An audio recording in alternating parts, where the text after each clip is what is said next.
There we go. Okay, so while we're waiting for our guests to come on and see if anybody else is interested in being a panelist tonight, I first of all want to thank everyone who is interested in the GBA opportunity. We were overwhelmed with response. We are in the process of getting preparations together, so please give us a couple of weeks for that. The second thing is in regards to, I mentioned that we have some paid positions. I am coordinating with Tawana. I will admit I've got like 3 deadlines this week for my business, so it may be the latter part of the week before I get that information to her, so you might not hear from her until next week. And if there's anything else, just let me know in the chat if I've forgotten anything else. All of my usual panelists are saying they're not available, so all right, so here's what we're going to do. We're going to probably spend about 10 minutes going through this. And then I have a couple of other articles I'm going to show you. And then unless you all want to hop in, be on the panel, we are going to have an early night then. And Kendra, if you live in Atlanta, don't forget that Kendra's having her Ignite conference. I was looking for her to come on. I can't remember the day or time or or location or anything like that. If someone knows what Kendra's URL is for that Ignite conference in Atlanta, please put it. Thank you, Tawana. It's February 16th, ibtechcon.com. ibtechcon.com. And it's free. And it's for families. So it's an excellent opportunity for you to bring your kids to learn about not only about the blockchain, but about technology overall. And yeah, so we definitely want you to support her. We officially, as Black Blockchain Consultants, have are sponsoring that event. And Tawana, since you're in the chat, let me know if you have done anything with the potential complimentary tickets that we have. If you want me to announce that, let me know in the chat as well. So, and with that, I'm going to share my screen and we're going to get started with a lesson for the evening. Again, I wanted to go back to basics. I've been wanting to do this in a regular video for a while, but I just have not had the chance. So tonight, you get it here. Again, if you just hopped on, you want to get your notebook or a piece of pen or paper, but really your blockchain notebook is going to be best for something like this. So if someone were to ask you, what's the benefit of blockchain? Why should I care about blockchain? This is an excellent IBM article. It's very short, and I'm actually going to put it in the chat here so that you can also have access to it in the future. But this can always be your event. Oh, Tawana, I'm sorry, going back here. Tawana is saying this is a free event, put a call out to see if anyone was attending. Okay, so that they can represent BBC and do some interviews. Okay, so yes, everybody, all right. If you live in Atlanta, we're looking for some content from Kendra's conference. We're just looking for you to either take some good notes and do a debrief for us in regards to what you learned, or if you could interview some of the speakers there and send the interviews to me. We'll put them on the BBC YouTube page. So we would really, really appreciate that. Now let's come back here to the top 5 blockchain benefits transforming. It's saying here your industry, but this is just overall. And they talk here about global supply chain, financial services, healthcare, government, and many other industries are exploring ways to use blockchain to disrupt and transform traditional business models. And a lot of industry leaders have already achieved significant business benefits, including greater transparency, enhanced security, improved traceability, increased efficiency and speed of transactions, and reduced costs. So a lot of us want to be blockchain generalists. When somebody asks us, for example, why should I care about this? This is going to be your go-to list. And again, if you don't memorize it, then having it someplace, where you can easily access it is going to make you stand above the average blockchain consultant. Or if you work in Fortune 1000 organization or just a business overall and you want to be known as that blockchain person, bringing them this article and having a conversation with your bosses would go a long way. So let's deal with these one by one. So the first one is greater transparency. It talks here about transaction histories becoming more transparent through the use of blockchain technology. Because blockchain is a type of distributed ledger, all network participants share the same documentation as opposed to individual copies. So we do know that overall with blockchain, everybody has an entire copy of the ledger, right? So that shared version can only be updated through consensus, which means everyone must agree on it. Now, we know that there are some differences between public blockchains and private blockchains, how that consensus is achieved. However, this is something that we want to make a note of. To change a single transaction record would require the alteration of all subsequent records and the collusion of the entire network. Thus, data on the blockchain is more accurate, consistent, and transparent than when it was pushed through a heavy paper process.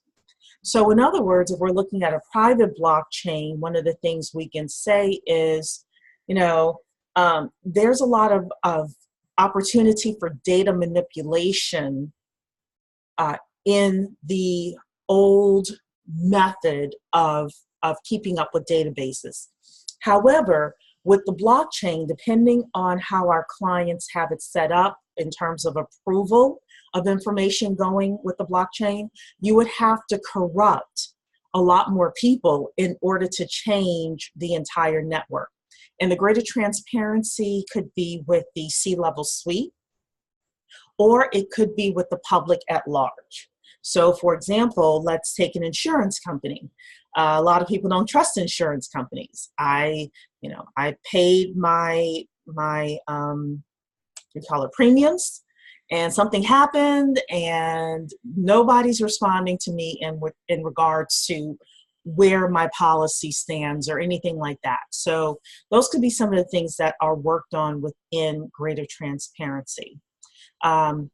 The databases, I'm starting to read again, is available to all participants who have permissioned access. To change a single record would require the alteration of all subsequent records and the collusion of the entire network, which can be, a headache. So what they're saying is changing something it would just require a lot of coordination. So it's not just one person with the key that can change anything within the digital ledger. Okay, so that's number one, first benefit. The second benefit is enhanced security. And we hear all the time that a lot of cybersecurity people are talking about how blockchain can help with security. So there are several ways blockchain is more secure than other record-keeping systems. Transactions must be agreed upon before they are recorded. After a transaction is approved, it's encrypted and linked to the other transactions. This, along with the fact that information is stored across a network of computers instead of on a single server, makes it very difficult for hackers to compromise the transaction data. In any industry where protecting sensitive data is crucial, in other words, financial services, government, healthcare, blockchain has an opportunity to really change how critical information is shared by helping to prevent fraud and unauthorized activity. So one of the things that we're noticing here is, number one, I always talk about, let's think about how you can make money from this. Financial services, government, healthcare, even things like understanding supply chain, for example, need enhanced security. It's going to be very difficult for artificial intelligence or certain facets of virtual reality to happen without the blockchain. Does that mean I have to be a coder in order to make money from the blockchain? The answer is no. I don't have to be a coder, but I need to understand that an enhanced security is one of the benefits of blockchain, one of the 5 key benefits of blockchain. So let's talk about number 3. This is about traceability, which very much goes to our record keeping as well as supply chain. So we've been talking about that a lot.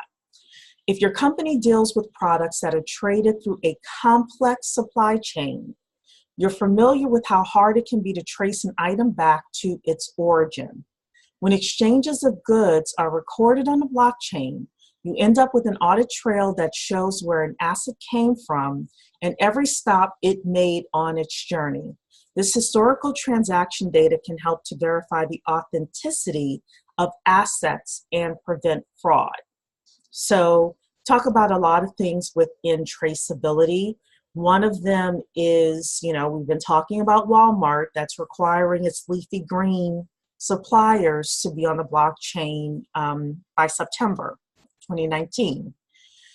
We're also seeing things in regards to designer handbags, designer clothing, things like that, in order to verify the authenticity of those, those items of clothing, jewelry, in order to confirm that it is a diamond or it is not a blood diamond. All sorts of use cases are being used to improve the traceability of the goods that we have within the world. So even, with understanding, for example, where some of our food comes from in terms of, the fish, for example, or the seafood. Is it farm raised? What part of the ocean did it come from? How much mercury is in that part of the ocean versus another part? All sorts of things like that.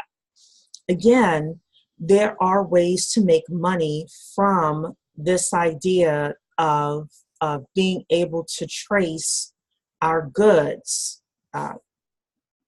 through the supply chain system. The other thing is, of course, just as a company, being able to track those items, where they are right now, where they have been. And I was reading an article once that said that Walmart, oh my goodness, I wish I had pulled it up today. Walmart did some sort of, they were trying to figure out where an E. coli outbreak came from or something like that.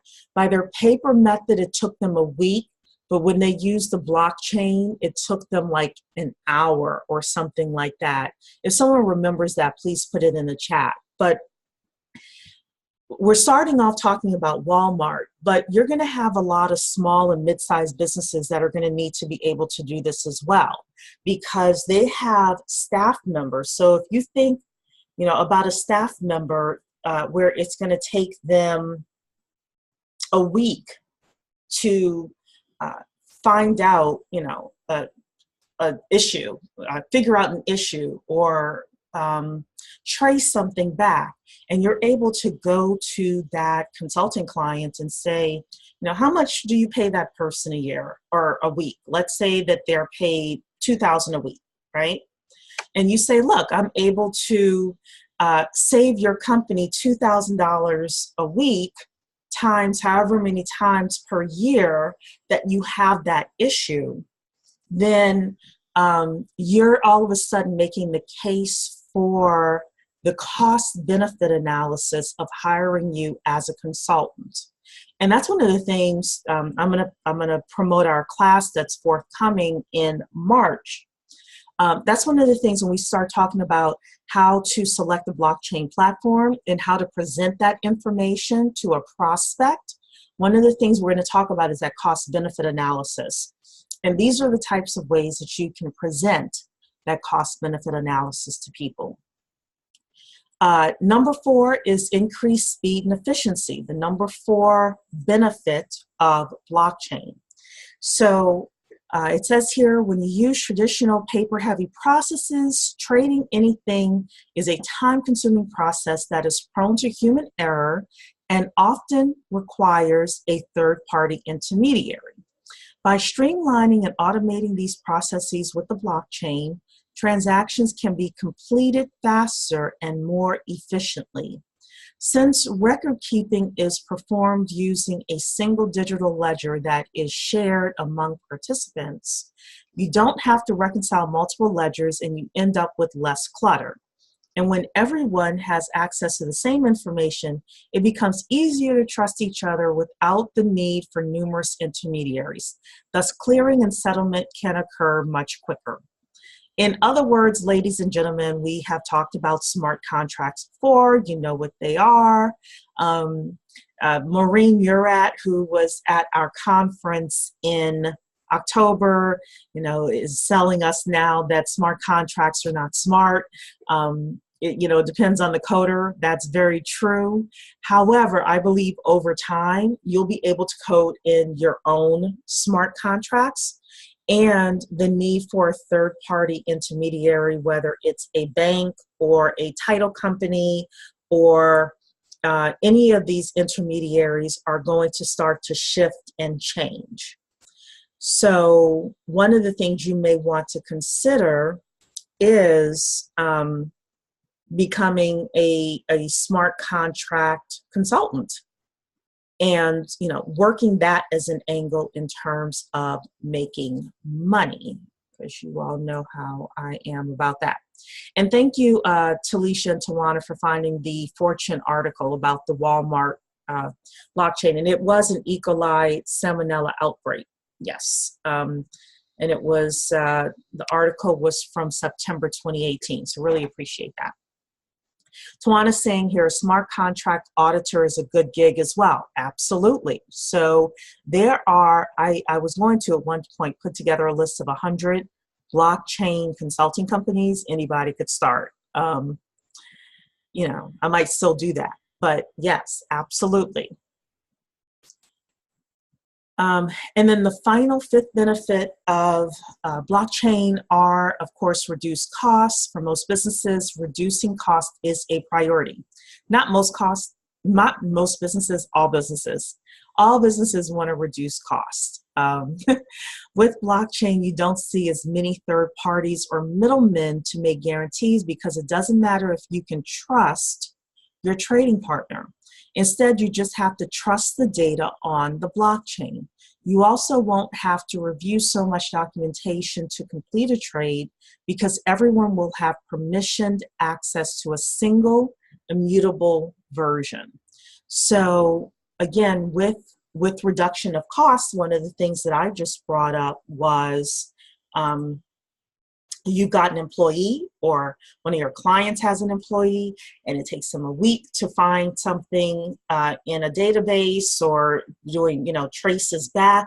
And all of a sudden with the blockchain, it only takes them an hour. How much money have they saved? There are a ton of ways that you can save. You can save, reduce costs in terms of saving on transaction fees, reduce costs in terms of you're able to take the time savings and do something else with it that's more productive. When I say you, I mean your clients, etc. So I, again, wanted to just go back to basics because I think every once in a while it's a good thing for us to do. So again, 5 benefits of blockchain. Number 1, greater transparency. Number 2, enhanced security. Number 3, improved traceability. 4, increased efficiency and speed, and 5, a reduction in cost. Okay, and yes, there will be a quiz on it later. I'm just kidding. Okay, so I am going to, first of all, if there are any questions about that, or you have comments or anything like that, please put it in the chat. I'm going to talk about a couple of other things tonight. These are going to be really, really quick, and then we're going to get out of here. So Nestle is talking about IBM's Food Trust blockchain, and it's set to expand to new suppliers in 2019. You all know how I feel about the supply chain and your way to make money in 2019 from the supply chain. I want to encourage you to do your research about this Food Trust blockchain. I don't know if they have any physical meetings. I don't know if, they have virtual meetings, how you can get on the list. If somebody wants to look how Blockchain Consortium International or BCI can get on the list, who knows, maybe. But this is where blockchain is headed.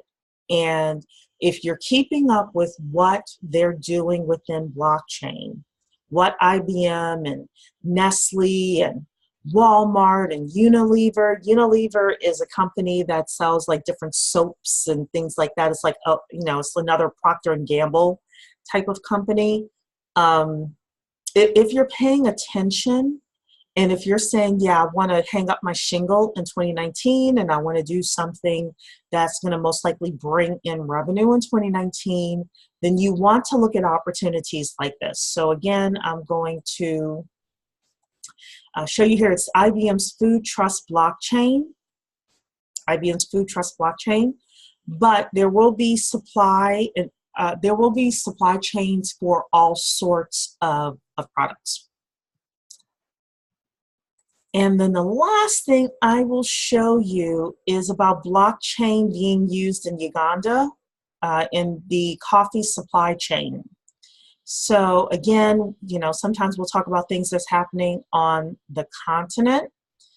And we see here that the usage of blockchain has been coming already, but is coming to the Ugandan-based coffee industry. And according to Reuters, Carico Cafe Connoisseur, the Ugandan organization behind the innovative development, claimed that the technology will present the industry with a range of notable benefits. For example, it is claimed that those purchasing coffee beans are prepared to pay higher rates if they have the capacity to trace the coffee back to its local origin. This will subsequently allow local coffee suppliers to charge more and, as such, pay their farmers higher wages. So, again, a couple of things that are happening here, I think, a couple of opportunities. Number one is the opportunity of education, because the coffee shops are going to need to be educated on it, like the little small coffee shops. The people that are going into the coffee shops are going to need to be educated on it. And people don't mind paying extra money if they know that that money is going into the Ugandan farmers' pockets, right?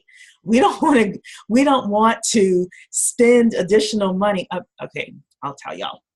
I do not give money to the Red Cross. I just don't. The minute that I heard that the Red Cross CEO makes $8 million a year, I was like, I can't. Like, I only support local nonprofits that I know they're taking my money and doing the work of the community. Not that I don't think that they should have a salary, but, and how many of us feel the same way? Or yes, I would be willing to spend more money if I knew that my money was going to that African farmer directly. I was going to do a business plan for a company a while ago that was going to put more money into the farmers, female farmers within Benin. and they get these shea. Most of you know this, like the shea moisture, right? Well, it comes from a nut called a shea nut, and these middlemen are cheating these African women farmers left and right. And I was working with a company, and she wants to do something about it by offering these women farmers more money. Well, this is something, again, that could be done on the blockchain, and we could prove, hey, we are directly paying these African female farmers more money than they're getting from, I'm not going to say any countries, but these other tradespeople from other countries, let's just say that. And you know, people would say, yeah, you know, if you could prove to me that that money is going directly into that farmer's hands, of course I'd pay an extra dollar more or whatever it is. So there's a lot of opportunity out here, guys. I just want you to find something.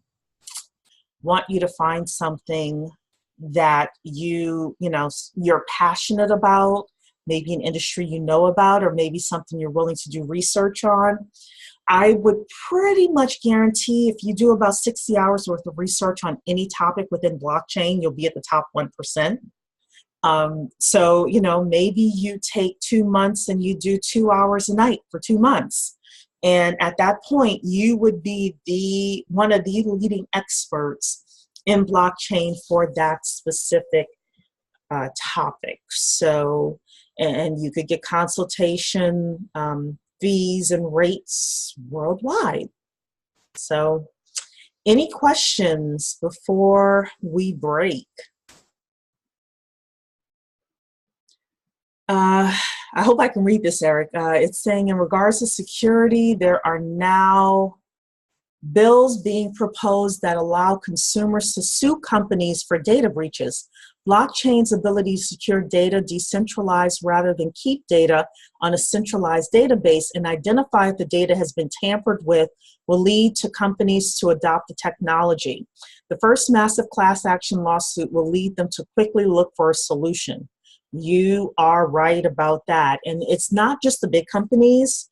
The U.S. government, for example, so you all know that I live in the D.C. area, and the U.S. government now has stricter cyber laws for not only the prime contractors that are working for the government, but all the subcontractors that are working for that prime contractor.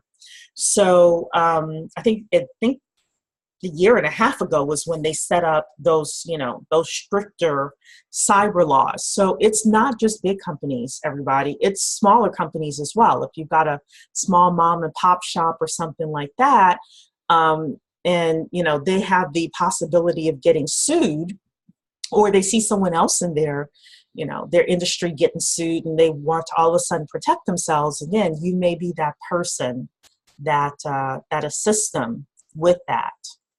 So Lewis is saying we should become IBM blockchain hyperledger partners. Yeah, Tawana's right. We're working on that, but that doesn't prohibit you from doing it yourself too. You